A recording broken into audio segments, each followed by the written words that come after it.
अब हम गंगा माता जन्म का दूसरा भाग सुनाएंगे। आगे बढ़ने से पहले वीडियो को लाइक करें और यदि आप चैनल पर नए हैं तो चैनल को सब्सक्राइब जरूर करें। जब महाराज सगर को बहुत दिनों तक अपने पुत्रों की कोई सूचना नहीं मिली तो उन्होंने अपने तेजस्वी पौत्र अंशुमान को आदेश दिया कि वह अपने चाचाओं और यज्ञ के घोड़े का पता लगाए।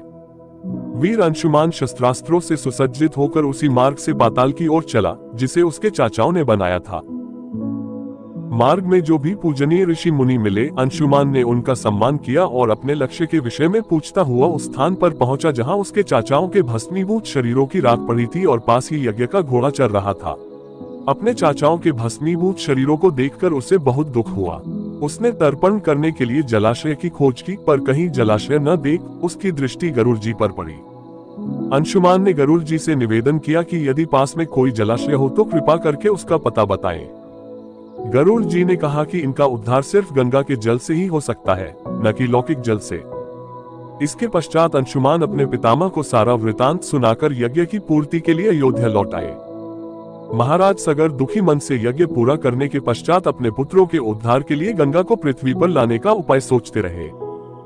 उनके निधन के बाद अंशुमान और फिर उनके पुत्र दिलीप ने भी गंगा को पृथ्वी पर लाने के लिए तपस्या की, परंतु उन्हें सफलता नहीं मिली।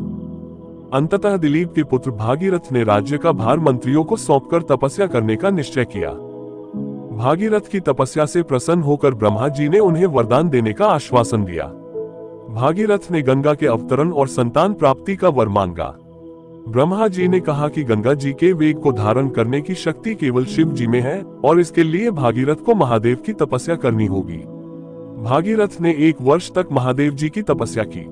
शिव जी प्रसन्न होकर गंगा को अपने जटाओं में धारण करने के लिए सहमत हो गए। गंगा जी के वेग को अपनी जटाओं में समेटते हुए महादेव ने उन्हें छोड़ दिया और गंगा जी 7 धाराओं में विभाजित हो गईं, जिनमें से एक धारा भागीरथ के साथ बहती हुई आगे बढ़ी। चलते चलते गंगा जी उस स्थान पर पहुंची जहां ऋषि जहनु यज्ञ कर रहे थे। गंगा जी के वेग से यज्ञ सामग्री बह गई, जिससे क्रोधित होकर ऋषि ने गंगा का सारा जल पी लिया। ऋषियों की स्तुति करने पर जहनु ऋषि ने गंगा को कानों से बाहर निकाला और उन्हें अपनी पुत्री के रूप में स्वीकार कर लिया। तब से गंगा जाह्नवी कहलाने लगी। इसके पश्चात भागीरथ के साथ चलते हुए गंगा रसातल पहुंची और सगर के पुत्रों का उद्धार किया। उस दिन से गंगा के 3 नाम प्रसिद्ध हुए, त्रिपदगा, जाह्नवी और भागीरथी। आशा करते हैं कि आपको ये कथा पसंद आई होगी। वीडियो को लाइक करें और चैनल पर नए हो तो सब्सक्राइब करना न भूलें।